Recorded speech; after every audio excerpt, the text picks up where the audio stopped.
कहानी सीरीज में आज हम लोग मुंशी प्रेमचंद की प्रसिद्ध कहानी मुक्ति मार्ग सुनेंगे। जो कहानी इस प्रकार है। सिपाही को अपनी लाल पगड़ी पर, सुंदरी को अपने गहनों पर और वैद्य को सामने बैठे हुए रोगियों पर जो घमंड होता है, वहीं किसान को अपने खेतों को लहलहाते हुए देखकर होता है। झिंगुर अपने ऊँख के खेतों को देखता तो उस पर नशा छा जाता। 3 बीघे ऊँख थी, इसके 600 रुपये तो अनायास ही मिल जाएंगे। और जो कहीं भगवान ने दाढ़ी तेज कर दी तो फिर क्या पूछना। दोनों बैल बूढ़े हो गए। आपकी नई गोई बटेर से मेले से ले आएगा। कहीं 2 बीघे खेत और मिल गए तो लिखा लेगा। रुपये की क्या चिंता। बनिए अभी से उसकी खुशामद करने लगे थे। ऐसा कोई न था जिससे उसके गांव में लड़ाई न हो। वह अपने आगे किसी को कुछ नहीं समझता। एक दिन संध्या के समय वह अपने बेटे को गोद में लिए मटर की फलियां तोड़ रहा था। इतने में उसे भेड़ों का एक झुंड अपनी तरफ आता दिखाई दिया। वह अपने मन में कहने लगा, इधर से भेड़ों के निकलने का रास्ता न था। क्या खेत की मेड़ पर से ये भेड़ें झुंड नहीं जा सकता था। भेड़ों को इधर ले जाने की क्या जरूरत। ये खेत को कुचलेगी, चरेगी, इसका डांड कौन देगा। मालूम होता है बुद्धू गड़ेरिया है, बचा तो घमंड हो गया है। तभी तो खेतों के बीच से भेड़ें लिए जा रहा है। जरा इसकी ढिठाई तो देखो। देख रहा है कि मैं खड़ा हूँ, फिर भी भेड़ों को लौटाता नहीं। कौन मेरे साथ कभी रियायत की है कि मैं इसकी मुरव्वत करूं।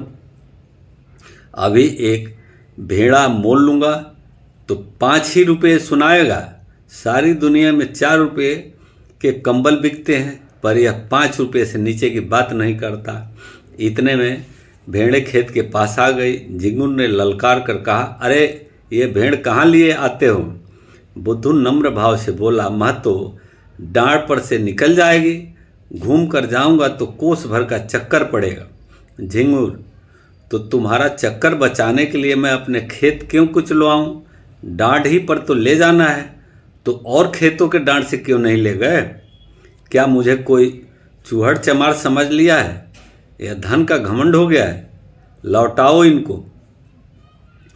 बुद्धू, महतो आज निकल जाने दो, फिर कभी इधर से आऊं तो जो सजा चाहे दे देना।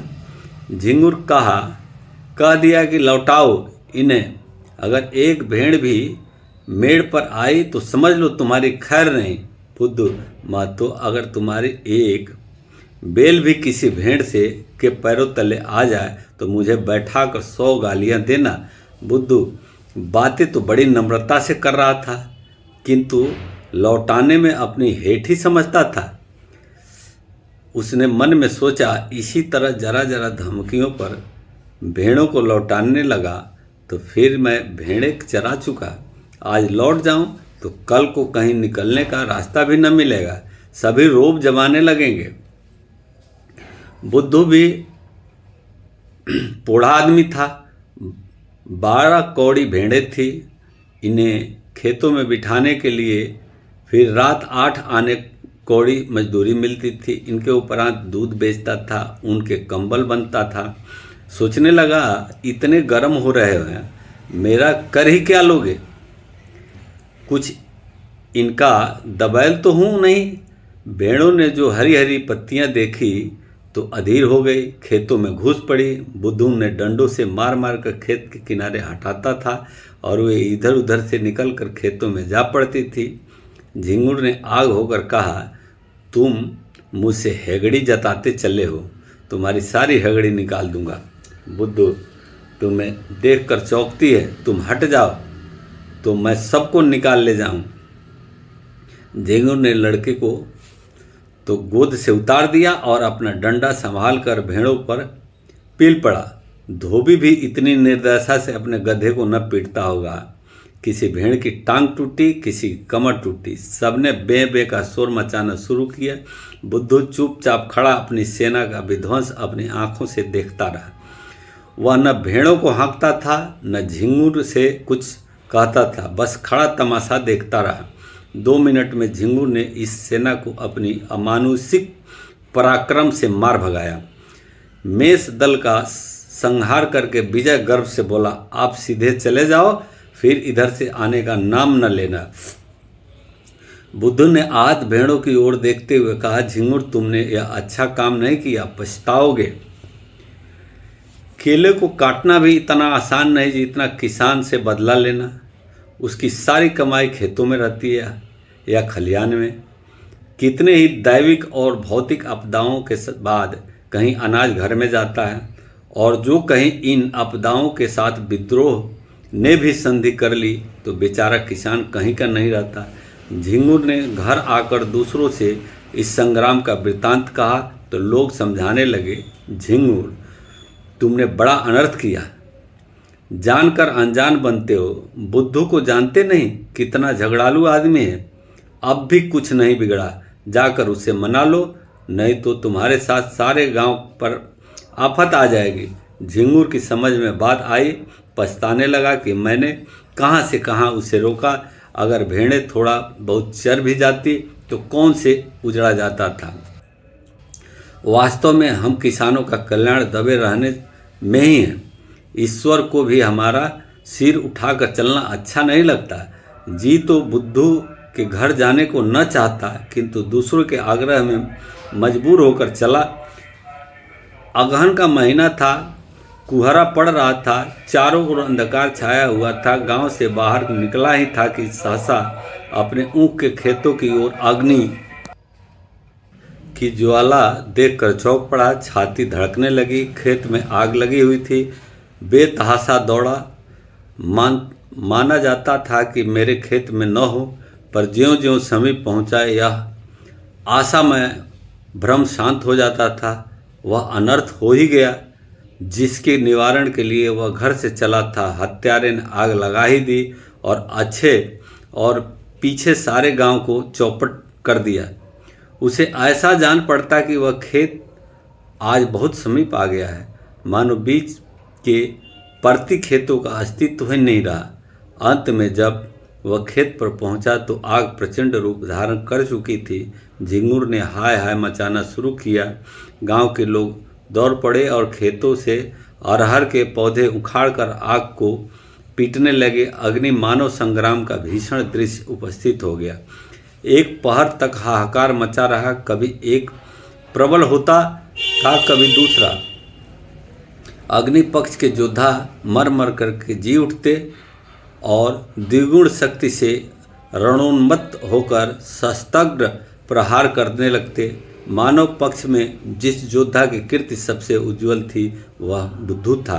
बुद्धू कमर तक धोती चढ़ाए, प्राण हथेली पर लिए अग्नि राश में कूद पड़ता था और शत्रुओं को परास्त करके बाल बाल बचकर निकल आता था। अंत में मानव दौल की विजय हुई, किंतु ऐसी विजय जिस पर हार भी हंसती। गांव भर की ऊख जलकर भस्म हो गई और ऊख के साथ सारी अभिलाषाएं भी भस्म हो गई। आग किसने लगाई यह खुलासा हुआ भेद था, पर किसी को कहने का साहस न था। कोई सबूत नहीं, प्रमाणहीन तर्क का मूल्य ही क्या।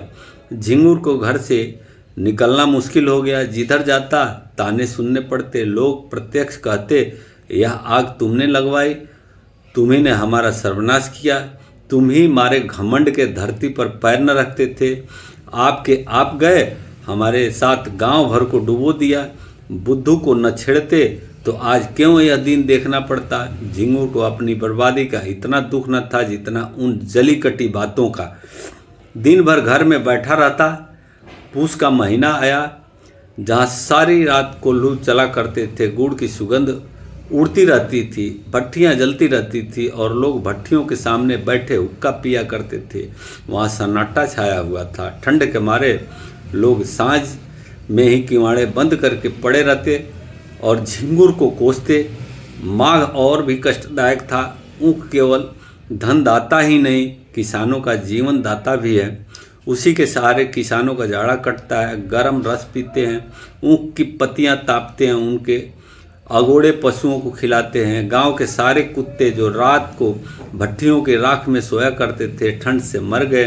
कितने ही जानवर चारे के अभाव में चल बसे, शीत का प्रकोप हुआ, सारा गांव खांसी बुखार से ग्रस्त हो गया और यह सारी विपत्ति झिंगुर की करनी थी। अब आगे हत्यारे झिंगुर की। झिंगुर ने सोचते सोचते निश्चय किया कि बुद्धि की दशा भी अपने ही जैसा बनाऊंगा, उसके कारण मेरा सर्वनाश हो गया और चैन की बंसी बजा रहा है, मैं भी उसका सर्वनाश करूंगा। जिस दिन इस घातक कलह का बीजारोपण हुआ उसी दिन से बुद्धू ने इधर आना छोड़ दिया। झिंगुर ने उसके रफ्त जब्त बढ़ाना शुरू किया। वह बुद्धू को दिखाना चाहता था कि तुम्हारे ऊपर मुझे बिल्कुल संदेह नहीं है। एक दिन कंबल लेने के बहाने गया, फिर दूध लेने के बहाने गया। बुद्धू उसका खूब आदर सत्कार करता। चीलम तो आदमी दुश्मन को भी पिला देता है, वह उसे बिना दूध और शरबत पिलाए न आने देता। झिंगुर आजकल एक सन लपेटने वाली कल में मजदूरी करने जाया करता था। बहुधा कई कई दिनों की मजदूरी इकट्ठा मिलती थी। बुद्धू ही तत्परता से झिंगुर का रोजाना खर्च चलाता था, अतएव झिंगुर ने खूब रफ्त जब्त बढ़ा लिया। एक दिन बुद्धू ने पूछा, क्यों झिंगुर, अगर अपनी ऊँख जलाने वाले को पाओगे तो क्या करोगे? सच कहा। झिंगुर ने गंभीर भाव से कहा, मैं उससे कहूँ, भैया तुमने जो कुछ किया बहुत अच्छा किया, मेरा घमंड तोड़ दिया, मुझे आदमी बना दिया। बुद्धू, मैं जो तुम्हारी जगह होता तो बिना उसका घर जलाए न मानता। झिंगुर, 4 दिन की जिंदगानी में बैर विरोध बढ़ाने से क्या फ़ायदा? मैं तो बर्बाद हुआ ही, अब उसे बर्बाद करके क्या पाऊंगा? बुद्धू, बस यही आदमी का धर्म है। पर भाई, क्रोध के बस में होकर बुद्धि उल्टी हो जाती है। फागुन का महीना था, किसान ऊख बोने के लिए खेतों को तैयार कर रहे थे। बुद्धू का बाजार गर्म था, भेड़ों की लूट मची हुई थी। 2-4 आदमी नित्य द्वार पर खड़े खुशामदे किया करते। बुद्धू किसी से सीधे मुंह बात न करता। भेड़ रखने की फीस दूनी कर दी। अगर कोई ऐतराज करता तो बेलगाम कहता, तो भैया भेड़ें तुम्हारे गले तो नहीं लगती है, जी चाहे तो रखो मत रखो, लेकिन मैंने जो कह दिया उससे 1 कौड़ी भी कम नहीं हो सकती। गरज थी। लोग इस रुखसाई पर भी उसे घेरे रहते थे, मानो पंडे किसी यात्री के पीछे हों। लक्ष्मी का आकार तो बहुत बड़ा नहीं और वह भी समयानुसार छोटा बड़ा होता है। यहाँ तक कि कभी वह अपना विराट आकार समेटकर उसे कागज के चंद अक्षरों में छिपा लेती है। कभी कभी मनुष्य की जिह्वा पर जा बैठती है। आकार का लोप हो जाता है, किंतु उसके रहने को बहुत स्थान की ज़रूरत होती है। वह आई और घर बढ़ने लगा। छोटे घर में उससे नहीं रहा जाता। बुद्धू का घर भी बढ़ने लगा। द्वार पर बरामदा डाला गया। 2 की जगह 6 कोठरियाँ बनवाई गई। यूँ कहिए कि मकान नए सिरे से बनने लगा। किसी किसान से लकड़ी मांगी, किसी से खपरों का आवा लगाने के लिए उपले, किसी से बांस और किसी से सरकंडे। दीवार की उठवाई देनी पड़ी, वह भी नगद नहीं, भेड़ों के बच्चों के रूप में। लक्ष्मी का यह प्रताप है। सारा काम बेगार में हो गया। मुफ्त में अच्छा खासा घर तैयार हो गया। गृह प्रवेश के उत्सव की तैयारियां होने लगी। इधर झिंगुर दिन भर मजदूरी करता तो कहीं आधा पेट अन्न मिलता। बुद्धू के घर कंचन बरस रहा था। झिंगुर जलता था तो क्या बुरा करता था, वह अन्याय किससे सहा जाएगा। एक दिन वह टहलता हुआ चमारों के टोले की तरफ चला गया। हरिहर को पुकारा। हरिहर ने आकर राम राम की और चिलम भरी। दोनों पीने लगे। वह चमारों का मुखिया बड़ा दुष्ट आदमी था। सब किसान इससे थर थर काँपते थे। झिंगुर ने चिलम पीते हुए कहा, आजकल फाग वाग नहीं होता क्या, सुनाई नहीं देता? हरिहर, फाग क्या हो, पेट के धंधे से छुट्टी ही नहीं मिलती। कहो तुम्हारी आजकल कैसी निपती है? झिंगुर, क्या निपती है? नकटा जिया बुरे हवाल। दिन भर कल में मजदूरी करते तो चूल्हा जलता है। चांदी तो आजकल बुद्धू की है, रखने को ठौर नहीं मिलता। नया घर बना, भेड़ें और ली, अब गृह प्रवेश की धूम है। 7 गांव में सुपारी जाएगी। हरिहर, लक्ष्मी भैया आती है तो आदमी की आंखों में सिल आ जाता है। पर उसको देखो, धरती पर पैर नहीं रखता, बोलता है तो ऐंठ कर ही बोलता है। झिंगुर, क्यों ऐठे, इस गांव में कौन है उसकी टक्कर का? पर यार, यह अनीति तो नहीं देखी जाती। भगवान दे तो सिर झुकाकर चलना चाहिए, यह नहीं कि अपने बराबर किसी को समझे ही नहीं। उसकी डिंग सूंघता हूँ तो बदन में आग लग जाती है। कल का बानी आज का सेठ चला है हम ही से अकड़ने। अभी कल लंगोटी लगाए खेतों में कौवे हाँका करता था, आज उसका आसमान में दिया जलता है। हरिहर, कहो तो कुछ उद्योग करूं? झिंगुर, क्या करोगे? इसी डर से तो वह गाय भैंस नहीं पालता। हरिहर, भेड़े तो है। झिंगुर, क्या बगला मारे परखना हाथ? हरिहर, फिर तुम ही सोचो। झिंगुर, ऐसे जुगत निकालो कि फिर पनपने न पावे। इसके बाद फुसफुस करके बातें होने लगी। वह एक रहस्य है कि भलाइयों में जितना द्वेष होता है, बुराइयों में उतना ही प्रेम। विद्वान विद्वान को देखकर, साधु साधु को देखकर और कवि कवि को देखकर जलता है।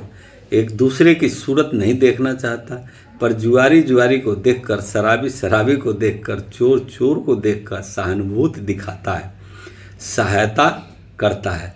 एक पंडित जी अगर अंधेरे में ठोकर खाकर गिर पड़े तो दूसरे पंडित जी उन्हें उठाने के बदले 2 ठोकरें और लगाएंगे कि वह फिर उठ न सके। पर एक चोर पर आफत आई तो देख दूसरा चोर उसकी मदद करता है। बुराई से सब घृणा करते हैं, लेकिन बुरों में परस्पर प्रेम होता है। भलाई की सारा संसार प्रशंसा करता है, इसलिए भलों से विरोध होता है। और चोर को मारकर चोर क्या पाएगा? घृणा। विद्वान का अपमान करके विद्वान क्या पाएगा? यश। झिंगुर और हरिहर ने सलाह कर ली, षड्यंत्र रचने की विधि सोची गई, उसका स्वरूप, समय और क्रम ठीक ठाक किया गया। झिंगुर चला तो अकड़ा जाता था, मार लिया दुश्मन को, अब कहाँ जाता है। दूसरे दिन झिंगुर काम पर जाने लगा तो पहले बुद्धू के घर पहुंचा। बुद्धू ने पूछा, क्यों आज नहीं गए क्या? झिंगुर, जा तो रहा हूँ, तुमसे यही कहने आया था कि मेरी बछिया को अपने भेड़ों के साथ क्यों नहीं चरा दिया करते। बेचारी खूंटी से बधी बधी मरी जाती है, न घास न चारा, क्या खिलाएं? बुद्धू, भैया मैं गाय भैंस नहीं रखता, चमारों को जानते हो, एक ही हत्यारे होते हैं। इसी हरिहर ने मेरी 2 गौएं मार डाली, न जाने क्या खिला देता है। सबके कान पकड़े कि अब गाय भैंस न पालूंगा, लेकिन तुम्हारी एक ही बछिया है, उसका कोई क्या करेगा? जब चाहो पहुंचा दो। यह कहकर बुद्धू अपने गृहोत्सव का सामान उसे दिखाने लगे। घी, शक्कर, मैदा, तरकारी सब मांग रखा है, केवल सत्यनारायण की कथा की देर है। झिंगुर की आंखें खुल गई।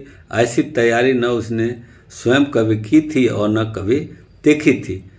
मजदूरी करके घर लौटा तो सबसे पहला काम जो उसे किया वह अपनी बछिया को बुद्धू के घर पहुंचाना था। उसी रात को बुद्धू के यहाँ सत्यनारायण की कथा हुई, ब्रह्मभोज भी किया गया। सारी रात विप्रों का आगत स्वागत करते गुजरी। भेड़ों को झुंड में जाने का अवकाश ही न मिला।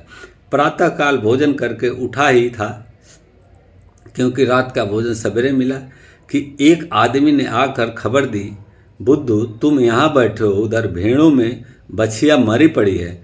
भले आदमी उसकी पगैया भी नहीं खोली थी। बुद्धू ने सुना और मानो ठोकर लग गई। झिंगुर भी भोजन करके ही बैठा था, बोला, हाय हाय मेरी बछिया, चलो जरा देखो तो, मैंने तो पगैया नहीं लगाई थी। उसे भेड़ों में पहुंचाकर अपने घर चला गया। तुमने यह पगैया कब लगा दी? बुद्धू, भगवान जाने, जो मैंने उसकी पगैया देखी भी न हो, मैं तो तब से भेड़ों में गया ही नहीं। झिंगुर, जाते न तो पगैया कौन लगा देता? गए होगे, याद न आती होगी। एक ब्राह्मण मरी तो भेड़ों में ही, दुनिया तो यही कहेगी कि बुद्धू की असावधानी से उसकी मृत्यु हुई, पगैया किसी की हो। हरिहर, मैंने कल सांझ को इन्हें भेड़ों में बछिया को बांधते देखा था। बुद्धू, मुझे? हरिहर, तुम नहीं, लाठी कंधे पर रखे बछिया को बांध रहे थे। बुद्धू, बड़ा सच्चा है तू तूने बछिया को बांधते देखा था? हरिहर, तुम मुझ पर काहे बिगड़ते हो भाई? तुमने नहीं बांधी? नहीं सही। ब्राह्मण, इसका निश्चय करना होगा, गो हत्या का प्रायश्चित करना पड़ेगा, कुछ हंसी ठट्ठा नहीं है।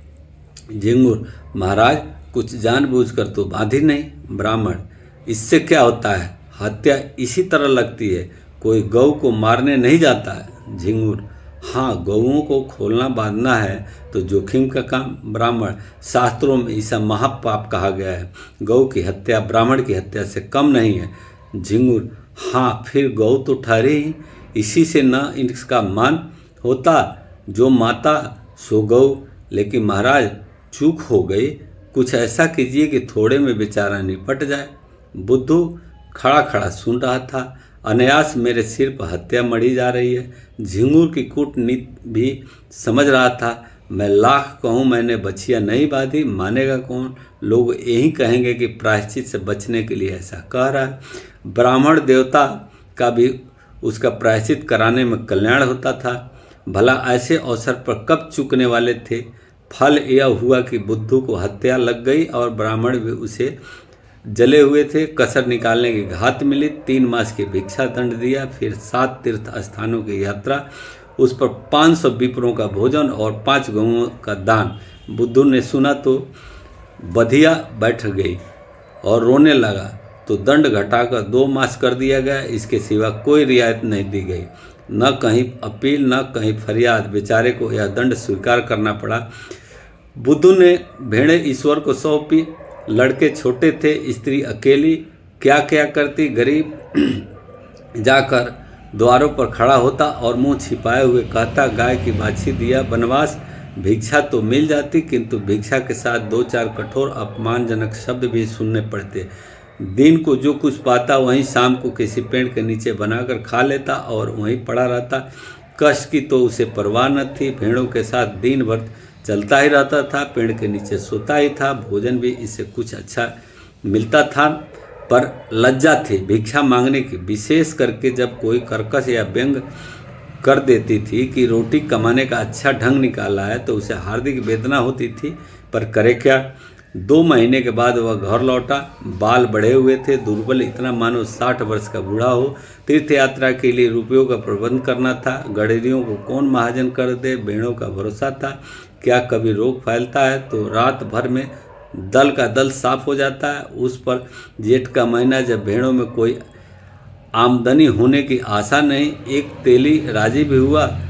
2 रुपये ब्याज पर 8 महीने में ब्याज मूल के बराबर हो जाएगा। यहाँ कर्ज लेने की हिम्मत न पड़ी। इधर 2 महीना में इतनी ही भेड़ चोरी चली गई थी। लड़के चराने ले जाते, दूसरे गांव वाले चुपके से 1-2 भेड़ किसी खेत या घर में छिपा देते और पीछे मारकर खा जाते। लड़के बेचारे एक तो पकड़ न सकते और जो देख भी लेते, लड़े क्यों कर सारा गांव एक हो जाता। 1 महीने में तो भेड़ें आधी रह गई। बड़ी विकट समस्या थी। विवश होकर के बुद्धू ने एक बूचड़ को बुलाया और सब भेड़ें उसके हाथ बेच डाली। 500 रुपये हाथ लगे, उसमें 200 रुपये लेकर तीर्थ यात्रा करने चला गया। शेष रुपये ब्रह्मभोज आदि के लिए छोड़ गया। बुद्धू के जाने पर उसके घर में 2 बार सेंध लगी, पर वह कुशल हुई कि जगहट हो जाने के कारण रुपये बच गए। सावन का महीना था, चारों ओर हरियाली छाई हुई थी। झिंगुर के बैल न थे, खेत बटाई पर दे दिए थे। बुद्धू प्रायश्चित से निवृत्त हो गया था। उसके साथ ही माया के फंदे से भी न झिंगुर के पास कुछ था न बुद्धू के पास। कौन किससे जलता और किसके लिए जलता। सन की कल बंद हो जाने के कारण झिंगुर पर बेलदारी का काम करता था। शहर के एक विशाल धर्मशाला बन रही थी, हजारों मजदूर काम करते थे। झिंगुर भी उसी में था। 7वें दिन मजदूरी के पैसे लेकर घर आता और रात भर रहकर सवेरे फिर चला जाता। बुद्धू भी मजदूरी की टोह में यहीं पहुंचा। जमादार ने देखा दुर्बल आदमी है, कठिन काम तो इससे हो न सकेगा। कारीगरों को गारा देने के लिए रख लिया। बुद्धू सिर पर तसला रखे गारा देने लगा तो झिंगुर को देखा। राम राम हुई। झिंगुर ने गारा भर दिया, बुद्धू उठा लिया। दिन भर दोनों चुपचाप अपना अपना काम करते रहे। संध्या समय झिंगुर ने पूछा, कुछ बनाओगे ना? बुद्धू, नहीं तो खाऊंगा क्या? झिंगुर, तो मैं एक जून चबेना कर लेता हूँ, एक जून सत्तू पर काट देता हूँ, कौन झंझट करे? बुद्धू, इधर उधर लकड़ियाँ पड़ी हुई है, बटोर लाओ, आटा मैं घर से ले आता हूँ, घर ही पिसवा लिया था, यहाँ तो बड़ा महंगा मिलता है, इसी पत्थर की चट्टान पर आटा गूँथे लेता हूँ। तुम तो मेरा बनाया खाओगे नहीं, इसलिए तुम ही रोटियाँ सेको, मैं बना दूंगा। झिंगुर, तवा भी तो नहीं है। बुद्धू, तवे बहुत हैं, यही गारे का तसला माजे देता हूँ। आग जली, आटा गूँथा गया, झिंगुर ने कच्ची पक्की रोटियां बनाई, बुद्धू पानी लाया, दोनों ने लाल मिर्च और नमक से रोटियां खाई, फिर चीलम भरी और दोनों पत्थर की सीलों पर लेटे और चीलम पीने लगे। बुद्धू ने कहा, तुम्हारी ऊँख में आग मैंने लगाई थी। झिंगुर ने विनोद के भाव से कहा, जानता हूँ। थोड़ी देर बाद झिंगुर बोला, बछिया मैंने ही बांधी थी और हरिहर ने उसे कुछ खिला दिया था। बुद्धू ने भी वैसे ही भाव से कहा, जानता हूँ। फिर दोनों सो गए। ये कहानी अच्छी लगे तो लाइक कीजिए, सब्सक्राइब कीजिए।